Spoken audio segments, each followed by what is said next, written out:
नमस्कार, मैं हूं आयुष कुमार और आप सभी का स्वागत है भारत न्यूज 24 के इस खास पेशकश में। धनबाद में कोयला चोरी का काम बहुत आम हो चुका है। शिकायत मिलने पर कार्रवाई कर अवैध कोयला जब्त तो किया जाता है, लेकिन ये काम धड़ल्ले से चालू रहता है। आए दिन धनबाद से ऐसी खबरें सामने आती है जब कोयला चोरों के बारे में खुलासा होता है, लेकिन फिर भी यह धंधा रुकता नहीं है। धनबाद के झरिया में सीआईएसएफ की टीम ने छापेमारी कर 3 ट्रक कोयला जब्त किया। जब्त करने के बाद सीआईएसएफ ने उसे अलकडीहा पुलिस को सौंप दिया। पुलिस इस मामले में कुछ भी बोलने से कतरा रही है। बताया जा रहा है कि सारा कोयला माफिया गणेश यादव का है।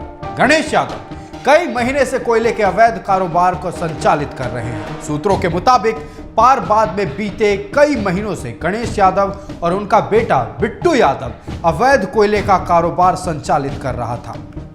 पुलिस की लाख मनाही के बाद भी रात के अंधेरे में यह कारोबार जारी था। इस जगह पर सिटी एसपी और सीआईएसएफ ने कई बार छापेमारी की। बावजूद इसके इनका मनोबल काफी बढ़ा हुआ था। स्थानीय पुलिस के संरक्षण में ये लोग कोयला का अवैध कारोबार कर रहे थे। इसी बीच लोधरा क्षेत्र के सीआईएसएफ को गुप्त सूचना मिली थी कि पारबाद के जंगल में अवैध रूप से ट्रकों पर कोयला लोड किया जा रहा है। इसके बाद जाल बिछाकर 3 ट्रकों को पकड़ा गया। तीनों ट्रक पर करीब 30 टन अवैध कोयला लदे हुए थे। ट्रकों को देखने से ऐसा लग रहा था कि इन ट्रकों पर कोयला लदाई का काम ही चल रहा था। तभी छापेमारी हो गई। दरअसल कोयलरी क्षेत्र के साइडिंग और परियोजना से कोयला चोरी करके बोरा में भरकर ले जाया जाता है।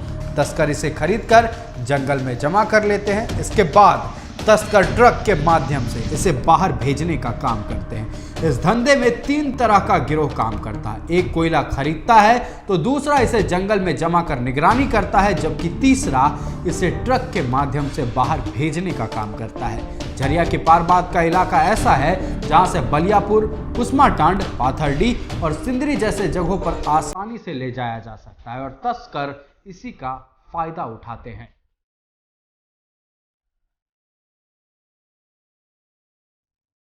आप तस्वीरों में देख रहे हैं और इसी खबर पर और भी बातचीत करने के लिए हमारे साथ हमारे सहयोगी विकास फोन लाइन पर बने हैं। विकास, कोयला चोरी धड़ल्ले से चल रहा है, ठीक है। आए दिन पुलिस अपनी पीठ थपथपाती है, सुरक्षा बल जो है अपने पीठ थपथपाते हैं कि हमने कोयला चोरों को पकड़ लिया, फलाने इंसान का ट्रक जब्त हुआ है, लेकिन वो फलाना इंसान कभी पकड़ा नहीं जाता है।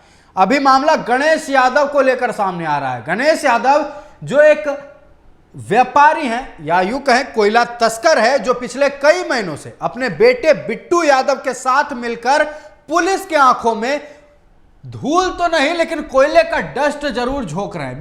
बिट्टू यादव और गणेश यादव के बारे में पहले जानकारी दर्शकों तक पहुंचाएं। विकास, देखिए आयुष, गणेश यादव की अगर हम बात करें तो पहले गणेश यादव जो है राजद का एक नेता हुआ करते थे जी, और नेतागिरी से ये कोयला चोरी का काम शुरू किए और देखते ही देखते आज के डेट में वो धनबाद का सबसे बड़ा कोयला माफिया बन गया जी। अगर हम बात करें झरिया इलाके में कोयला तस्करी की तो अधिकांश जगहों पर सिर्फ इसी का सिंडिकेट काम करता है।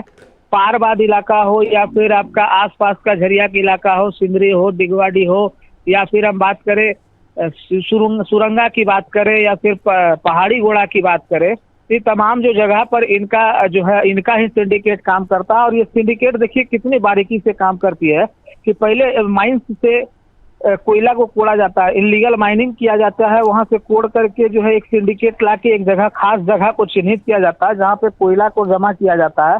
और उसके बाद फिर वहां से ट्रकों में जब रात हो जाती है तो देर रात में जो है ट्रकों में उसको लोड किया जाता है और उसके बाद जो है इसे आसानी से भट्टे में गाड़ी में लोड करके खपाया जाता है। और इस जैसा कि आपने कहा कि 3 तरह के लोग इसमें काम करते हैं और साथ ही साथ पूरा रोड से लेकर के जो रास्ता जंगल तक का जाता है ये लोग लठैत पाल करके रखते हैं कि कोई भी आम आदमी अगर उधर जाए तो उसके साथ मारपीट कर दे। मतलब एक तो चोरी ऊपर से सीना चोरी, एक तो चोरी कर रहे हैं गणेश यादव और ये बिट्टू यादव, ऊपर से जहां कोयले का भंडारण करते हैं उस इलाके में कोई घुसे ना इसके लिए लठैत पाल के रखें। ये आप देख लीजिए, हम प्रशासन को और साथ ही साथ उन लोगों को सीधे तौर पर ये चुनौती दे रहे हैं, उनको हम कहना चाह रहे हैं कि देख लीजिए 2023 में कैसे लठैतों की निगरानी में कोयला चोरी हो रहा है और इसके पीछे हाथ किसका है? गणेश यादव, बिट्टू यादव का। आप हमें यह बताएं कि स्थानीय थाना कौन सा पड़ता है जहां ये गणेश यादव और बिट्टू यादव लठैत पाल के रखे हुए हैं? देखिए आयुष, हम उसी पे भी आ रहे थे।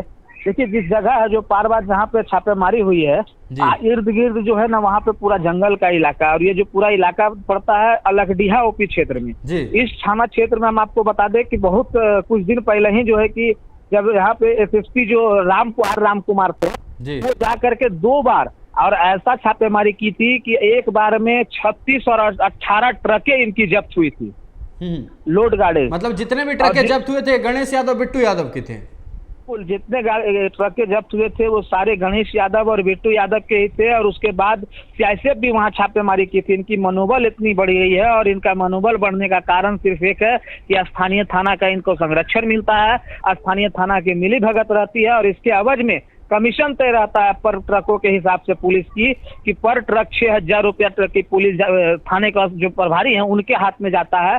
साथ ही साथ आपको बता दें बाकायदे, देखिए किस तरीके से सिंडिकेट काम करता है, उस दर्शकों को बता दें कि बाकायदे एक कोडवर्ड जारी किया जाता है। इस कोडवर्ड के जरिए जब ये सिंडिकेट गाड़ी लोड करके अगर रास्ते पे जाते हैं और अगर गलती से पीसीआर वैन हो या फिर पुलिस हो, अगर ट्रक को शक के बिना पे अगर रोक दिया जाता है तो वो कोडवर्ड जैसे ही बताते हैं कि इस फलाने का, उससे पता चल जाता है कि गणेश यादव का वो कोयला का गाड़ी है। उसके बाद पुलिस खुद उसको रेकी करके, यानी कि उसको पूरा प्रोटेक्शन दे करके अपना सीमा एरिया को बाहर भेज देता है।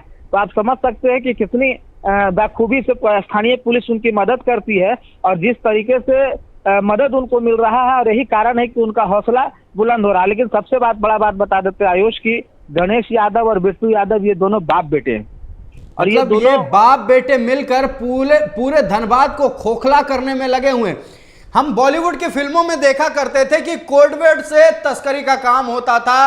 अंडरवर्ल्ड की कहानियां जब हम सुनते थे तो ये कहानियां सामने आती थी कि कोडवर्ड से सब कुछ होता था। यहां सामने साक्षात तस्वीरें हैं कि कैसे पुलिसकर्मी जो है गणेश यादव, बिट्टू यादव जैसे क्रिमिनल्स को, इन जैसे कोयला चोरों को संरक्षण दे रहे हैं। और हम तो ये कहेंगे कि चोर का साथ देने वाला भी चोर है। अगर पुलिस साथ दे रही है तो उन्हें अपने आप को पुलिस कहने का कोई हक नहीं है। अलगडीहा ओपी क्षेत्र, जिस तरह से आपने बताया कि जिस इलाके में छापेमारी हुई है, वहां स्थानीय पुलिस अगर गणेश यादव, बिट्टू यादव को पकड़ने के बजाय अपने पॉकेट भरने में लगी हुई है तो धनबाद खोखला होगा। और इसके कारण होंगे न सिर्फ गणेश यादव, बिट्टू यादव, इसका मुख्य कारण होगी पुलिस की अनदेखी, या यूं कहें पुलिस की लापरवाही, या फिर पुलिस के अपने जेब के बारे में बस फिक्र करना। गणेश यादव, बिट्टू यादव जैसे तो लोगों का काम ही है चोरी करना, लेकिन पुलिस जिसे इसलिए नौकरी पर रखा जाता है ताकि वो इन जैसे लोगों पर शिकंजा कर सके, लेकिन नहीं, ये तो गणेश यादव और बिट्टू यादव के खर्चे पर पल रहे हैं। फिलहाल आपका हमारे साथ जुड़ने के लिए और तमाम जानकारी के लिए बहुत बहुत धन्यवाद विकास। ये हमारे सहयोगी थे विकास, जिन्होंने तमाम जानकारी दी है। और गणेश यादव, बिट्टू यादव, ये 2 नाम जो अभी निकलकर सामने आ रहा है कि ये सिंडिकेट बनाकर रखे हैं। ना सिर्फ सिंडिकेट बनाए हैं, इन्होंने लठैत पाल कर रखा है। लठैत किस लिए पाला है? भैया जिधर ये कोयला भंडारण करते हैं वहां कोई घुस ना जाए, क्योंकि अगर घुस जाएगा तो इनके काले खेल का पर्दाफाश हो जाएगा। अब पुलिस क्या कर रही है, पुलिस ही जाने। हमारे सहयोगी ने तो बताया कि कोडिंग पर पुलिस जिंदा है। अब किस तरह की कोडिंग पर पुलिस जिंदा है, ये आपसे छुपा हुआ नहीं। हमारे दर्शक इतने समझदार है कि वो सब समझते हैं।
हमने बातचीत की कि गणेश यादव और बिट्टू यादव जैसे कोयला चोर किस तरह से चोरी करते हैं, किस तरह से लठैत पाल कर रखते हैं और किस तरह से पुलिस की निगरानी में ये चोरी कर रहे हैं। ग्राफिक्स के माध्यम से भी हमने आपको समझाया कि कैसे कैसे चोरी होती है, कैसे कैसे शहर के बाहर जाता है। अब सवाल ऐसे में ये खड़ा होता है कि क्या इन पर लगाम कसने वाला कोई नहीं है? आज हम बस यही सवाल के साथ आपको छोड़ के जाएंगे। फिलहाल इस पेशकश में इतना ही। देश, दुनिया और राज्य की तमाम खबरों के लिए देखते रहिए भारत न्यूज़ 24। नमस्कार।